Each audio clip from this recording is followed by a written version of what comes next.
He spent our college funds on casino hotels and forced us to show receipts or sleep in the garage, mocking us by saying we should thank him for teaching discipline. But when I exposed his lies in court, the judge's guilty verdict left him pale and speechless. Imagine growing up in a house where every single penny you spent had to be accounted for by 9 p.m., or you faced the freezing garage. My 12-year-old sister once spent 3 nights out there in January shivering, her fingers blue, all because she bought a $1.50 notebook instead of the 49-cent one. And the kicker? She apologized to my dad for being wasteful. Back then, at 16, I just thought that's how families handled money. We had this insane system. Stay under your weekly $20 budget or you slept outside. No exceptions, no excuses. I'd seen my cousin hospitalized for hypothermia after a week in that garage, my aunt sneaking food to their kids, my uncle teaching his son how to forge receipts just to survive. We had to submit every single receipt, every bank statement, every proof of purchase daily. It was suffocating. But then something shifted. Something that made my blood run cold and then boil with rage. I noticed my older brother, Marcus, never slept in the garage. Ever. One day, I saw him buying $60 worth of video games. And I just waited for the inevitable punishment. It never came. That's when I found out.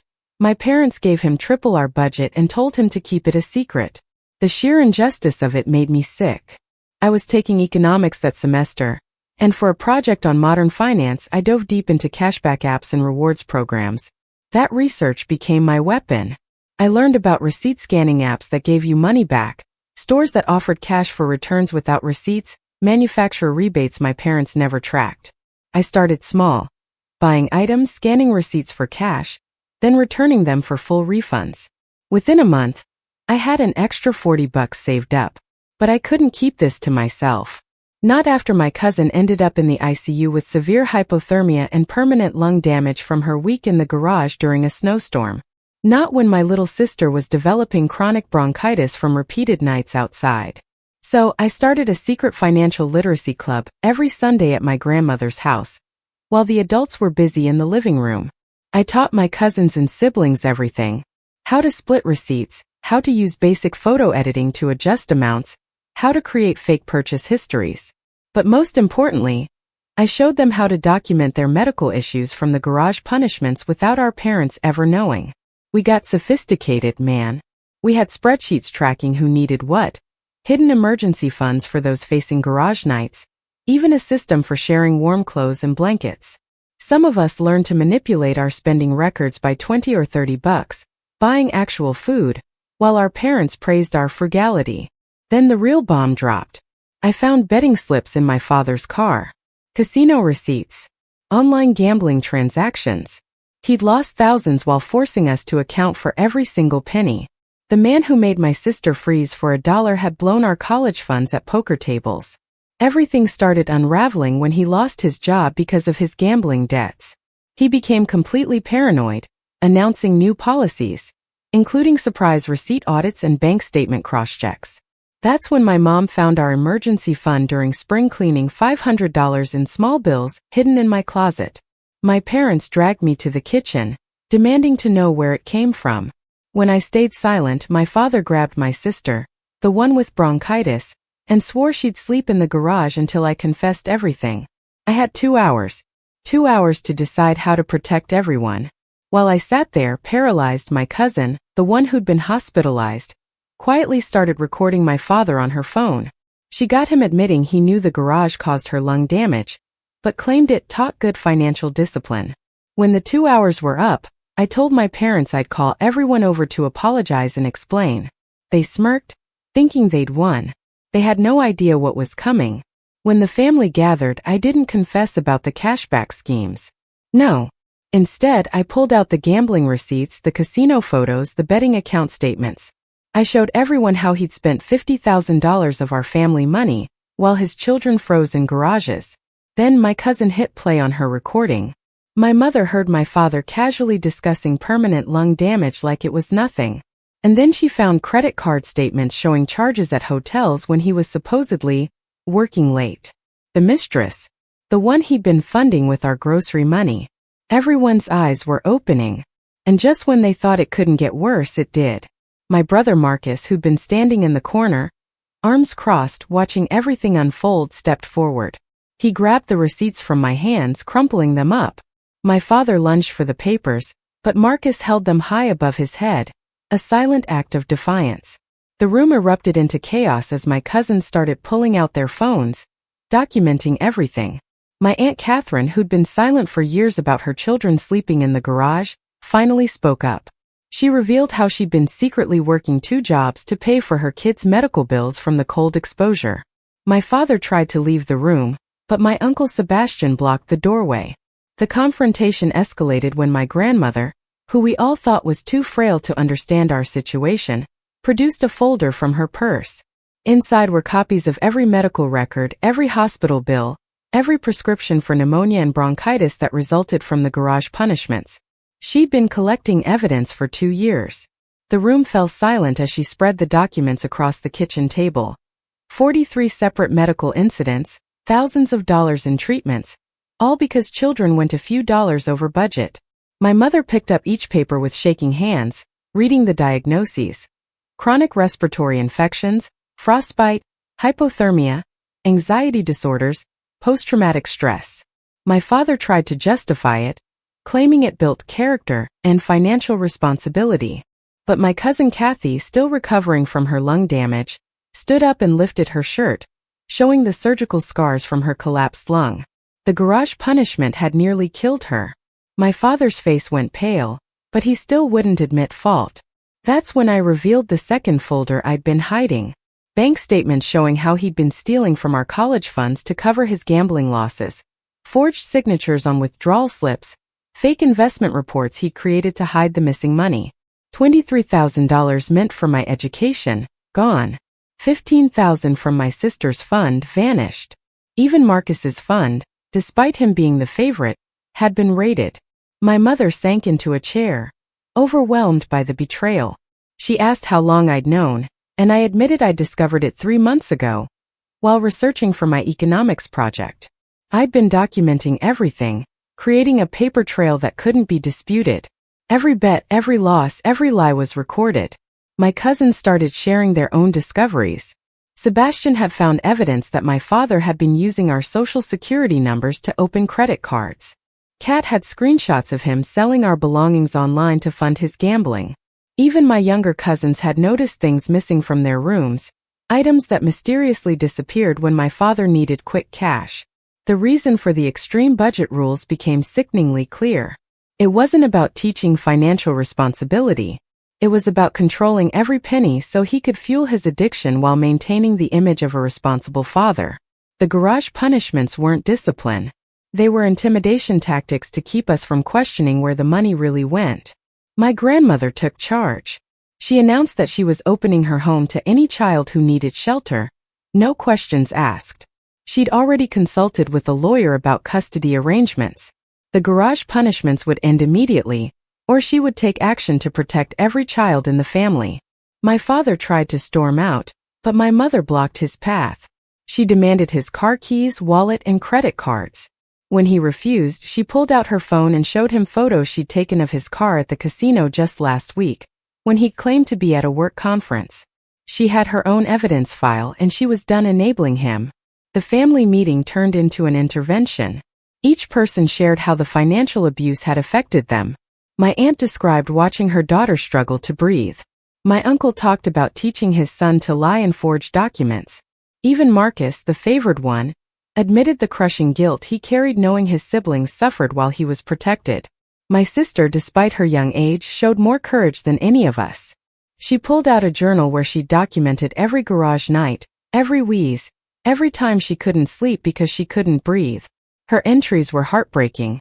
Descriptions of watching her breath fog in the freezing garage, counting the hours until morning, wondering if she'd survive until sunrise.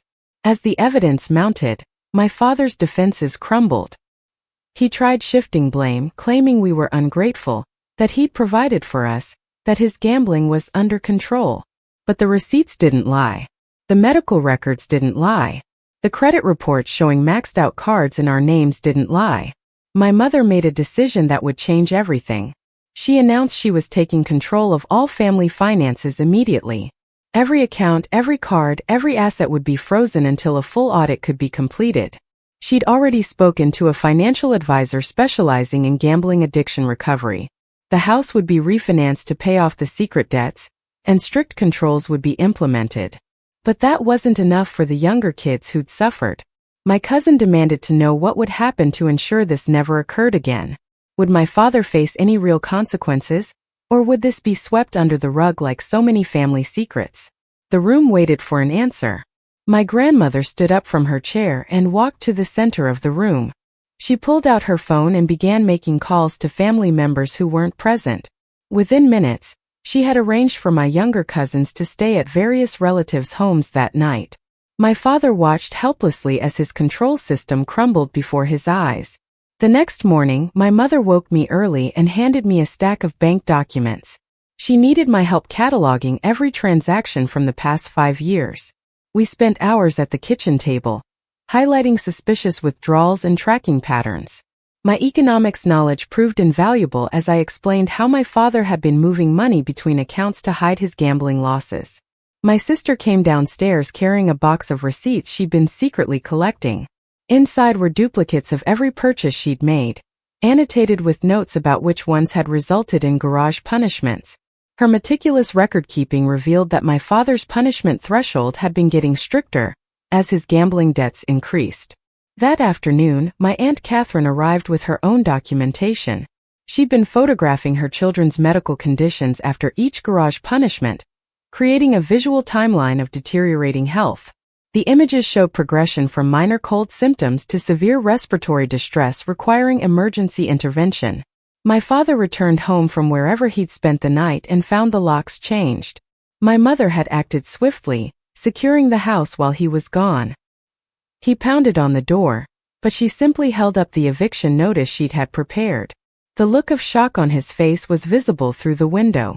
My cousins began arriving throughout the day, each bringing evidence they'd been hiding. Sebastian had bank statements showing unauthorized credit inquiries, using his social security number. His younger brother had receipts for items that had disappeared from his room, and later appeared on online auction sites. The pattern of theft was undeniable. Marcus finally broke his silence about his preferential treatment. He revealed that our father had been grooming him to help manage the family finances, teaching him how to doctor spreadsheets and hide transactions. The guilt had been eating at him for years. Knowing his silence enabled our suffering.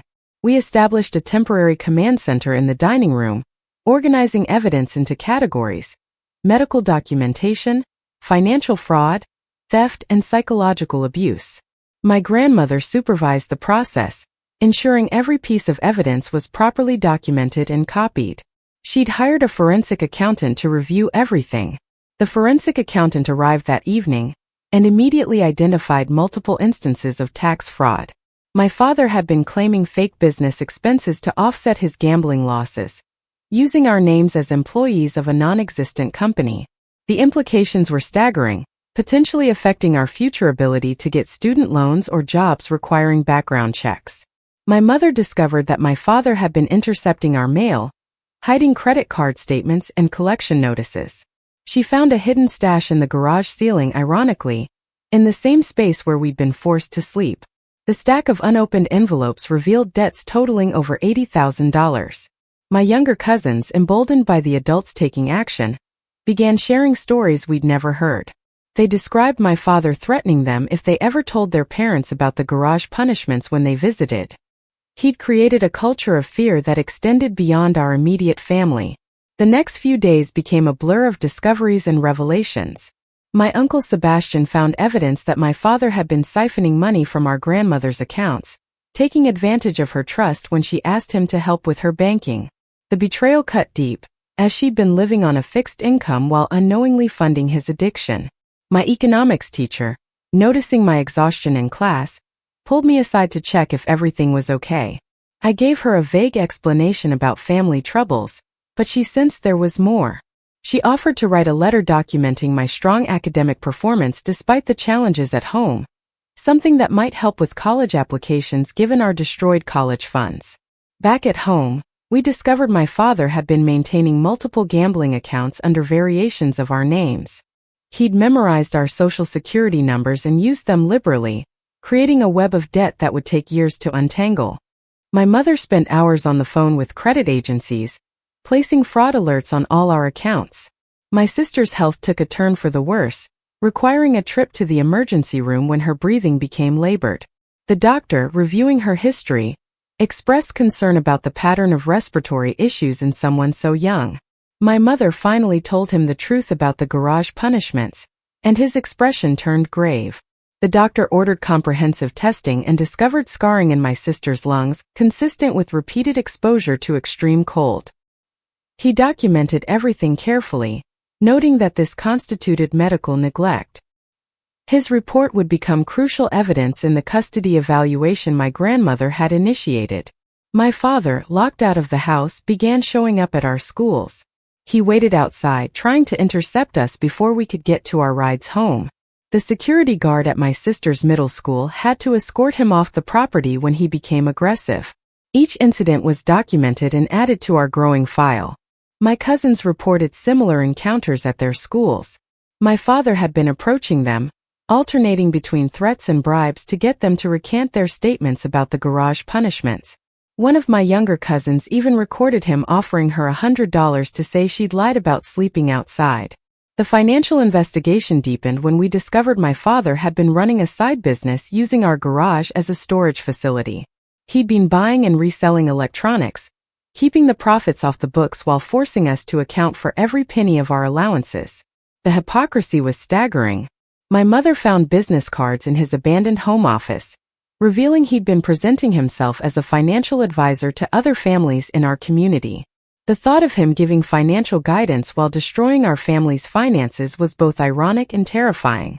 We wondered how many other families he might have been deceiving. Our grandmother organized a meeting with all the affected children and a child psychologist. The session revealed the deep psychological impact of the financial abuse. My younger cousins exhibited signs of anxiety around money, some hoarding food in their rooms, afraid of being punished for eating too much. The psychologist documented everything, noting that the arbitrary and severe punishments had created lasting trauma. Several children showed symptoms of post-traumatic stress, including nightmares about freezing in the garage and panic attacks when handling money.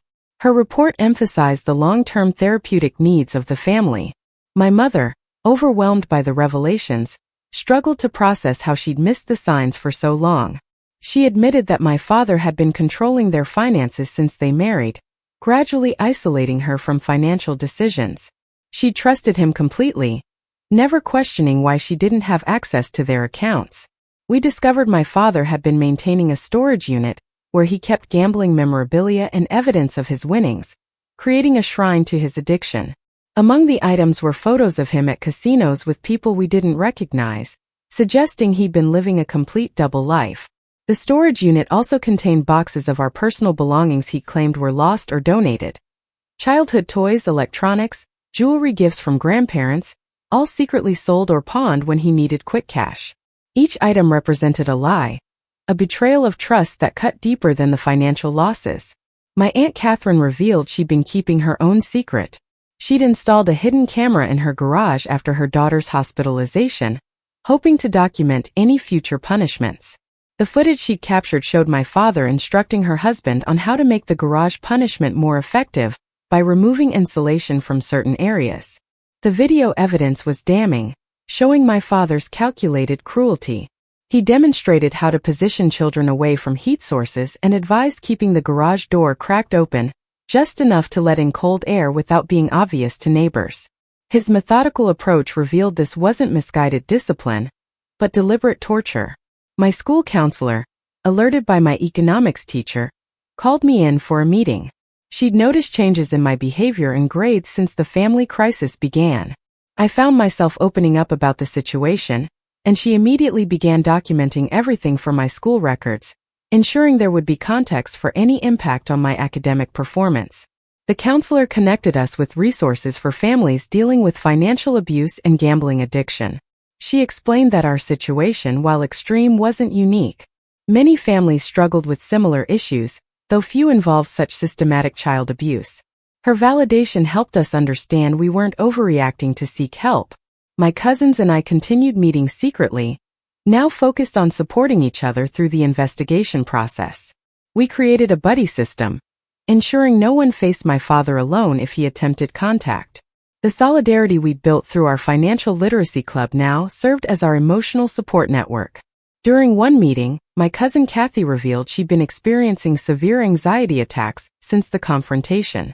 The stress of reliving her garage experiences while providing testimony was taking its toll. We rallied around her, sharing our own struggles and reminding her that speaking up was breaking the cycle of abuse. My mother discovered my father had been using her name to secure loans from multiple payday lenders. The interest rates were astronomical, creating a debt spiral that would have eventually forced us to sell the house. She spent days visiting each lender, filing fraud reports, and working to void the illegitimate loans. The payday lender visits revealed my father's desperation in his final months of control. He'd been borrowing from one to pay another, creating a shell game that was destined to collapse. The lenders, initially skeptical of my mother's fraud claims, became cooperative when shown the extensive documentation we'd compiled. My brother Marcus took on the role of protecting our younger siblings during this chaos. He drove them to and from school, ensuring my father couldn't intercept them. His transformation from complicit favorite to protective brother helped heal some of the resentment that had built up over years of preferential treatment. We learned that my father had been attending Gamblers Anonymous meetings not for recovery, but to find new gambling partners. He'd been using the meetings to network with other addicts, organizing private games and exchanging tips on avoiding family detection. Even his attempts at help were corrupted by his addiction. The forensic accountant's final report was devastating. Beyond the direct theft and gambling losses, my father's actions had destroyed our credit ratings, compromised our identities, and created tax liabilities that would follow us for years. The total damage exceeded $200,000, not including medical costs from the garage punishments. My grandmother, reviewing the report, made a decision that would reshape our family. She announced she was creating a trust to protect any remaining family assets, with herself and my mother as co-trustees. No family member would have unilateral access to funds, preventing future financial abuse.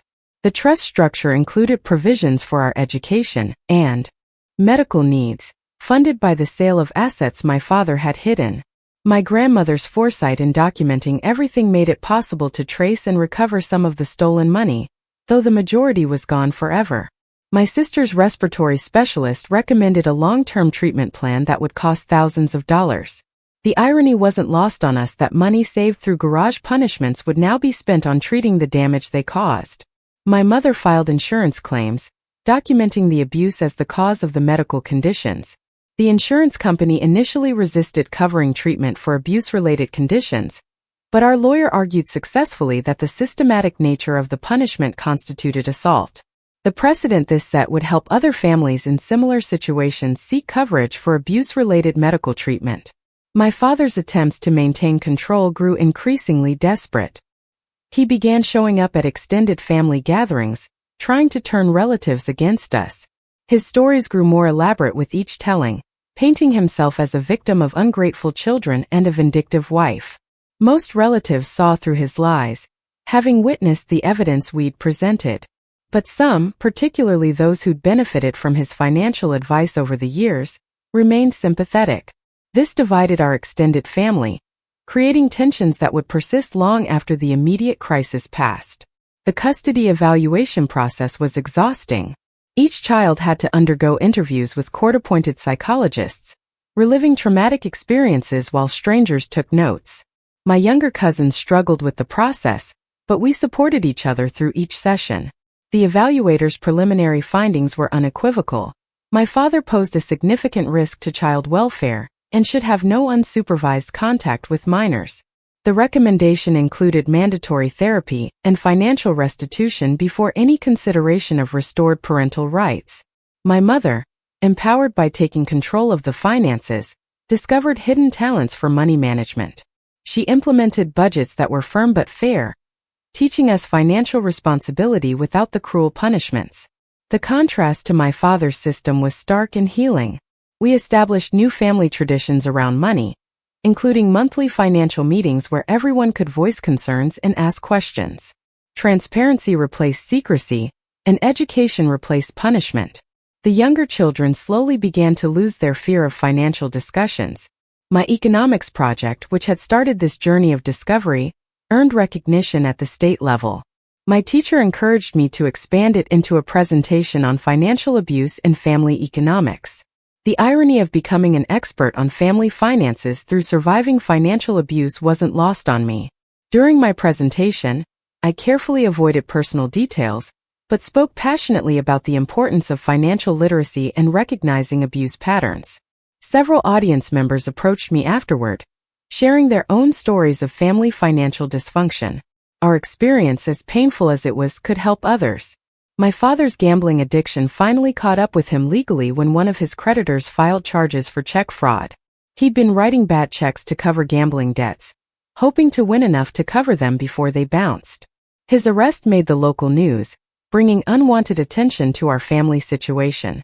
The media attention forced us to be more public about our story than we'd intended. My mother gave one carefully worded statement to the press, focusing on the importance of recognizing gambling addiction and protecting children from its effects. She refused all requests for follow-up interviews, prioritizing our privacy and healing. My cousin's parents, inspired by our family's action, began examining their own financial situations more carefully. Several discovered smaller-scale financial deceptions and control issues in their marriages. Our crisis had opened eyes throughout the extended family about the dangers of financial secrecy. The ripple effects continued as my Aunt Catherine decided to return to school to become a financial counselor. Her experience watching her children suffer due to financial abuse motivated her to help other families avoid similar situations. She often said our family's pain would serve a purpose if it prevented others suffering. My younger sister, despite her health challenges, showed remarkable resilience. She began keeping a different kind of journal, documenting her recovery and the positive changes in our family. Her entries shifted from survival stories to hope for the future, marking our collective healing process. The financial recovery was slow and often frustrating. We learned to live on strict budgets by necessity rather than cruelty. Every family member contributed what they could, whether through part-time jobs or reducing expenses. The shared sacrifice brought us closer together than we'd ever been. My grandmother's health began declining under the stress of the family crisis. The woman who'd seemed frail, but proved so strong in our time of need, was paying a physical price for her emotional investment. We rallied around her, ensuring she received the care she needed while maintaining her dignity. Despite her health challenges, my grandmother remained the family matriarch, dispensing wisdom and keeping us united. She often reminded us that money could be replaced, but family couldn't, and that our bonds had been tested but not broken by my father's actions. As the months passed, we settled into new routines. School became a refuge where we could focus on something other than family drama. My grades, which had suffered during the worst of the crisis, began to recover. College, once seeming impossible due to depleted funds, became achievable through scholarships and financial aid. My brother Marcus surprised everyone by choosing a college major in social work. His experience as the favored child who'd watched his siblings suffer had profoundly affected him. He wanted to help other children trapped in abusive family situations, turning his guilt into purpose. The younger children in our family slowly began to trust again. Movie nights replaced garage nights. Family dinners became times of laughter rather than tension. The simple act of spending $1 without fear represented profound healing for kids who'd been terrorized over cents. My mother emerged from the crisis as a different person.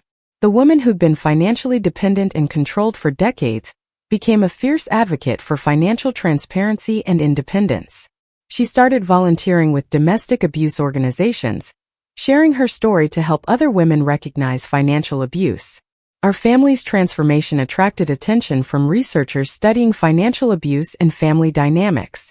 We participated in one study, hoping our experience could contribute to better understanding and prevention of similar situations. The clinical distance of academic study helped us process our trauma more objectively. As the one-year anniversary of the confrontation approached, we realized how far we'd come. The house that had been a place of fear and control had become a home again. The garage, once a symbol of punishment, had been converted into a game room where cousins gathered freely. My father, meanwhile, faced mounting legal troubles. Beyond the check fraud charges, investigations revealed tax evasion and identity theft charges. His gambling addiction had led him down a path of escalating criminal behavior that would likely result in significant jail time. We learned he'd been banned from multiple casinos for attempting to count cards and other schemes.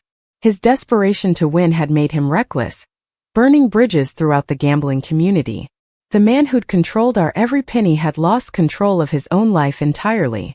The extended family gradually healed from the divisions his manipulation had caused. Those who'd initially supported him came to understand the depth of his deception.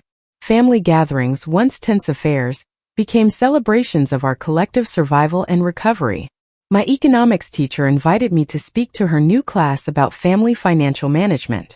I shared lessons learned from our experience, emphasizing the difference between healthy financial education and abusive control. The students listened intently, some recognizing patterns from their own families. The presentation led to discussions about creating a peer support group for students dealing with family financial stress. We established a club that met weekly, providing resources and emotional support for teenagers navigating complex family money issues. Our pain had sparked something positive for others. My sister's health continued to improve with treatment, though the lung scarring would be permanent. She approached her condition with remarkable maturity, using her experience to advocate for other children in abusive situations. Her testimony at family court hearings was particularly powerful, coming from someone so young. We discovered my father had been maintaining a journal of his own, documenting what he saw as financial wisdom and family management strategies. Reading his twisted justifications for the garage punishments provided insight into his distorted thinking. The journal became evidence in both criminal and custody proceedings. My mother filed for divorce, a process complicated by the financial chaos my father had created. Dividing assets when so many were hidden or gambled away proved challenging. The divorce attorney praised our extensive documentation, saying it was the most thorough evidence package she'd ever seen. The divorce proceedings revealed even more financial secrets. My father had been hiding assets in cryptocurrency accounts, thinking them untraceable. Our forensic accountant, however, tracked the digital trail, recovering some funds we thought were lost forever. Technology my father thought would hide his crimes ultimately exposed them. My cousins and I maintained our financial literacy club, now expanded to include emotional support and recovery resources. We created guides for recognizing financial abuse, protecting important documents, and building credit after identity theft. Our survival manual grew from shared trauma into genuine expertise. Local social services began referring families to our support group, recognizing the unique perspective we offered. We partnered with professional counselors to ensure we provided appropriate support while maintaining healthy boundaries. The approaching winter brought anxiety for those of us who'd suffered garage punishments. The first cold snap triggered panic attacks and flashbacks. We supported each other through these difficult moments, understanding that healing wasn't linear, and that some scars would always remain. My grandmother's lawyer helped us navigate the complex process of identity recovery. Each family member needed new social security cards, credit monitoring, and official documentation of the identity theft. The bureaucratic maze was frustrating but necessary to reclaim our financial identities. We learned my father had joined online gambling communities where he portrayed himself as a successful player sharing strategies. His posts, full of bravado and false claims of big wins, contrasted sharply with the reality of his massive losses. Even in his downfall, he maintained delusions of grandeur. The criminal trial approached, and we prepared to testify about the financial abuse and its effects. The prosecutor warned us that my father's defense would try to minimize the garage punishments as normal parental discipline. We gathered medical records and expert testimony to counter this narrative. My mother discovered old family photos hidden in the attic, showing happier times before my father's gambling addiction took hold. The images were bittersweet, reminding us of the father we'd lost to addiction long before we'd lost him to consequences. We mourned the man he could have been. As we prepared for the trial, we reflected on our journey from victims to survivors. The financial literacy that began as a survival mechanism had become genuine expertise. The bonds forged in shared suffering had evolved into deep, supportive relationships. We transformed trauma into triumph, though the victory came at a tremendous cost. The prosecutor's office called that afternoon with news that my father had been offered a plea deal. He'd plead guilty to identity theft and check fraud in exchange for reduced sentencing. My mother slammed her fist on the kitchen counter when she heard the terms. 3 years probation and mandatory gambling addiction treatment seemed insufficient after everything he'd done. My sister's breathing treatments continued twice daily, the nebulizer becoming a permanent fixture on our kitchen table. The respiratory therapist taught us exercises to help strengthen her lungs, though she warned the scarring would limit her athletic activities permanently. My sister practiced the exercises religiously, determined to regain as much function as possible. Marcus drove me to the bank where we opened new accounts under fraud protection protocols. The bank manager walked us through enhanced security measures, explaining how to monitor for suspicious activity. We spent hours filling out paperwork to separate our identities from the web of accounts my father had created. My grandmother's health deteriorated rapidly. The stress of the family crisis had accelerated her decline, and she required round-the-clock care. We organized shifts among family members, ensuring someone was always with her. She remained lucid enough to oversee the trust arrangements, signing documents with a shaking hand. The forensic accountant discovered another hidden account containing $12,000 from my father's side business. My mother immediately filed to have it frozen pending the divorce settlement. The money would barely cover a fraction of the debts, but every dollar counted toward rebuilding. My economics teacher nominated me for a scholarship program for students who'd overcome adversity. The application required extensive documentation of our situation, which we had in abundance. I spent weeks crafting essays that explained our circumstances without dwelling on victimhood. Catherine's daughter, Kathy, underwent another surgery to address complications from her collapsed lung. The procedure went well, but recovery would take months. We organized meal deliveries and child care for Catherine's other children while she stayed at the hospital. My father appeared at the house one evening, violating the restraining order my mother had obtained. He stood on the lawn, shouting about his rights as a father. My mother called the police while Marcus and I kept the younger children away from the windows. The officers arrested him, adding another charge to his growing list. The scholarship committee requested an interview, wanting to verify my story. I brought copies of medical records, bank statements, and the forensic accountant's report. The panel members exchanged concerned glances as they reviewed the evidence, clearly disturbed by the systematic nature of the abuse. My cousins organized a garage sale to raise money for Kathy's medical expenses. We sold everything we could spare, including items we'd recovered from my father's storage unit. Neighbors who'd heard about our situation donated additional items, turning it into a community event. The plea deal fell through when my father refused to admit guilt for the financial abuse charges. The prosecutor decided to proceed with a full trial, warning us it would mean testifying in open court. My mother gathered us together to discuss whether we were prepared for that ordeal. My sister's journal became evidence for the prosecution. Her detailed entries about garage nights, complete with timestamps and weather conditions, provided a devastating record of abuse. The prosecutor had a child advocacy expert review it to present the information sensitively in court. We discovered my father had been sending letters to extended family members, trying to turn them against us. Most relatives forwarded the letters to my mother, recognizing them as manipulation attempts. His desperation was evident in the increasingly incoherent accusations and conspiracy theories he spun. The divorce proceedings moved forward slowly. My father contested every asset division, claiming my mother had hidden money from him. The irony of his accusations wasn't lost on anyone familiar with the situation. The judge ordered a complete financial audit of both parties. My scholarship interview went better than expected. The committee members were particularly interested in how I'd used my economics knowledge to help other family members. They offered me a full ride to the state university, contingent on maintaining my grades through senior year. Catherine enrolled in community college courses to become a financial counselor.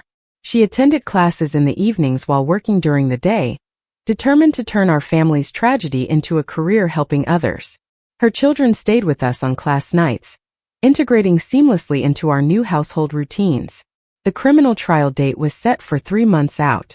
The prosecutor met with each of us individually to prepare our testimony. She emphasized the importance of staying factual and avoiding emotional outbursts, no matter how my father's defense attorney might try to provoke us. My grandmother passed away peacefully in her sleep 2 weeks before the trial. Her final act of protection was ensuring the family trust was ironclad, preventing my father from accessing any inheritance. The funeral became a reunion for family members who'd been divided by my father's manipulations. During the estate settlement, we discovered my grandmother had been documenting family finances for decades. Her records revealed patterns of financial control, extending back to my father's childhood. She'd left a letter explaining how she'd tried to intervene but been shut out by my grandfather's similar behaviors. The trial began on a cold Monday morning. My father appeared in court looking haggard, his gambling addiction having aged him dramatically. He avoided eye contact with any of us as the prosecutor laid out the charges in her opening statement. My testimony lasted 3 hours. The prosecutor walked me through discovering the gambling addiction, organizing the financial literacy club, and finding the evidence of theft. The defense attorney tried to paint me as a rebellious teenager, angry about reasonable parental discipline, but the evidence spoke louder than his insinuations. My sister testified via closed-circuit television due to her age. Her matter-of-fact recitation of garage nights, complete with medical records showing the correlation between punishments and hospital visits, left several jury members visibly shaken. The defense attorney declined to cross-examine her. Marcus testified about the preferential treatment he'd received and the guilt it caused him. He described our father teaching him to falsify financial documents, providing examples of the doctored spreadsheets. His testimony established a pattern of deliberate deception, rather than misguided parenting. The medical experts testified about the long-term damage caused by repeated cold exposure. They showed chest X-rays revealing scarring patterns consistent with hypothermic injury. The correlation between garage punishments and respiratory damage was undeniable. Catherine testified about finding her daughter blue-lipped and barely responsive after a garage night. She broke down describing the ambulance ride and her daughter's week in intensive care. The defense attorney's attempts to minimize the severity fell flat against the medical documentation. My mother testified last, detailing years of financial control and deception. She produced bank records showing how my father had systematically drained accounts, while maintaining the appearance of fiscal responsibility. Her quiet dignity throughout the questioning impressed the jury. The defense's case relied primarily on character witnesses who knew my father professionally. They described him as a dedicated family man and financial advisor. Unaware of his double life, their testimony crumbled under cross-examination when confronted with evidence of his gambling addiction. My father took the stand in his own defense, claiming the garage punishments were meant to teach financial discipline. He insisted the medical issues were coincidental, not caused by cold exposure. His testimony unraveled when the prosecutor presented his own journal entries, celebrating successful intimidation tactics. The jury deliberated for less than 4 hours.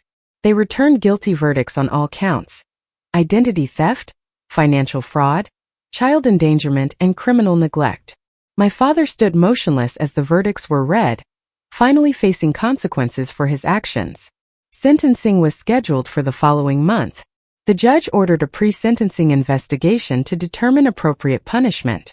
We submitted victim impact statements detailing how his actions had affected our lives, health, and futures. The divorce was finalized the week before sentencing. My mother received the house and primary custody of the minor children. My father got his gambling debts and a portion of his retirement account. The settlement included provisions for him to pay restitution for the stolen college funds.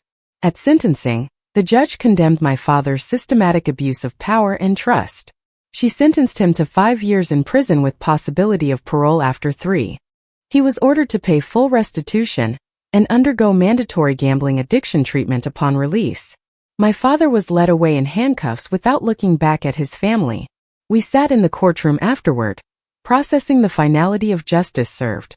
My mother held my sister's hand while Marcus put his arm around my shoulders. The walk out of the courthouse felt different than when we'd entered. The weight of anticipation had lifted, replaced by a mixture of relief and sadness. We'd gotten justice, but at the cost of our family as we'd known it. Back home, we began the slow process of building new traditions. Family meetings became opportunities for open communication rather than financial interrogations. We established reasonable budgets together, with input from everyone old enough to participate. My sister's health improved steadily with consistent treatment and a stress-free environment. She joined the school choir, finding that singing helped strengthen her lungs. Her confidence grew as she discovered abilities beyond mere survival. Marcus changed his major to social work. Inspired by the advocates who'd helped us navigate the system, he volunteered at a local shelter, sharing his story with other young people trapped in abusive situations. His transformation from enabler to advocate was complete. I continued running the Financial Literacy Club, now with official school sponsorship. We expanded beyond my family to help other students understand budgeting, credit, and recognizing financial abuse. The club became my legacy, something positive born from trauma. Catherine graduated with her financial counseling certificate and immediately found work at a domestic violence shelter. She specialized in helping families untangle financial abuse, using our family's experience to guide others toward freedom. Her daughter Kathy, despite ongoing health challenges, thrived in the supportive environment. My mother discovered a talent for small business management. She started a bookkeeping service for local businesses, building a client base through word of mouth. Her newfound financial independence was both practical and symbolic. The younger cousins in our family grew up without fear of punishment for normal childhood mistakes. They learned about money through age-appropriate lessons and positive reinforcement. The cycle of abuse had been broken. We maintained the family trust my grandmother had established, using it to ensure education and medical needs were met. The monthly trust meetings became opportunities to celebrate achievements and plan for the future. Her final gift continued protecting us. As I prepared for college, I reflected on how much had changed. The house that had once been a prison of fear and control had become a haven of support and growth. The garage, former site of punishment, now housed my mother's business supplies and our bicycles. My acceptance letter arrived on a spring afternoon. The full scholarship would cover everything, allowing me to pursue my economics degree without debt. I turned my survival skills into academic achievement, transforming trauma into opportunity.